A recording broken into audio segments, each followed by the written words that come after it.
Pasaron 83 días desde que fueron reportados los primeros casos, pero Uruguay sigue luchando contra el COVID-19.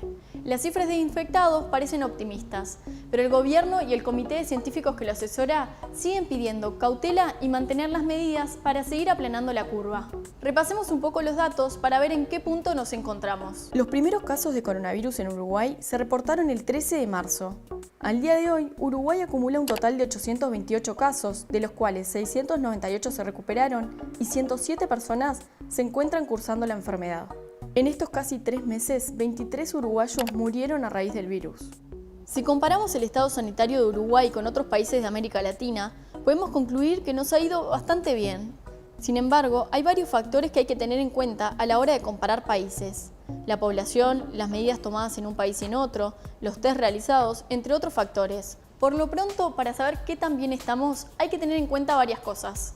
En primer lugar, el número de casos positivos nos dicen muy poco de la enfermedad. Nos dicen cuántas personas de las testeadas fueron positivas. Lo que no sabemos es cuántas personas están cursando la enfermedad sin saberlo, ya sea porque no tienen síntomas o porque por alguna razón no fueron testeadas. Uno de los datos más importantes es la cantidad de análisis diarios y el porcentaje de positivos en esos test que se realizan cada día. A mayor cantidad de test se puede detectar más casos con la enfermedad. Se cree que en Uruguay, con unos 1000 test diarios, podemos tener una buena impresión de cómo se encuentra el país. Si bien esa cifra fue alcanzada, no siempre es estable. Hay días que los test rondan en unos 500 y hay días que rondan en unos 800. Esta es la curva del número de contagiados nuevos en Uruguay por día. Si observamos bien, entre el 4 y el 23 de mayo no hubo picos altos de contagios. Sin embargo, el 25 la curva volvió a ascender con fuerza. Fue cuando se reportaron los nuevos casos de coronavirus en Rivera, departamento que limita con Brasil. Los primeros casos reportados fueron en Montevideo y en Salto. Pronto se sumaron a la lista con casos los departamentos Maldonado, Canelones, Colonia, Flores, Rocha, Soriano, Paysandú, La Valleja, Río Negro, Rivera, San José, Durazno, 33, Artigas y Cerro Largo. Sin embargo, no todos los departamentos se mantuvieron con esos casos activos. Hay departamentos en los que los casos se recuperaron y se mantienen así hasta el día de hoy, y hay departamentos en los que los casos se recuperaron, pero después de un tiempo volvieron a aparecer nuevos casos activos.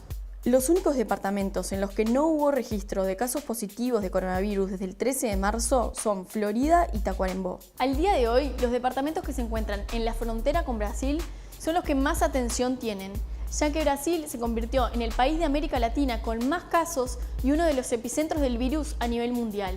Esta semana, Rivera llegó a superar a Montevideo en el número de casos activos.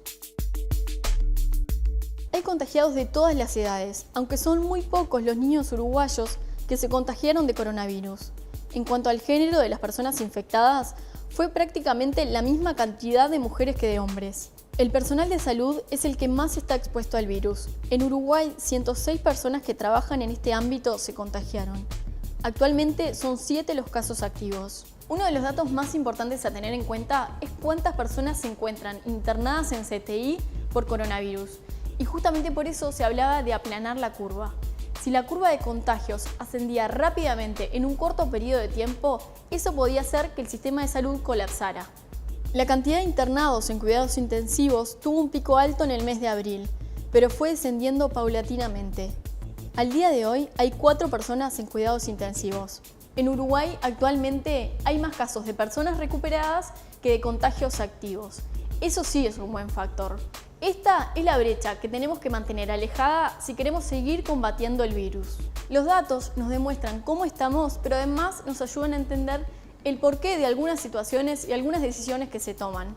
Habrá que esperar a que pase el invierno para ver si efectivamente los datos nos demuestran que Uruguay sorteó bien la pandemia.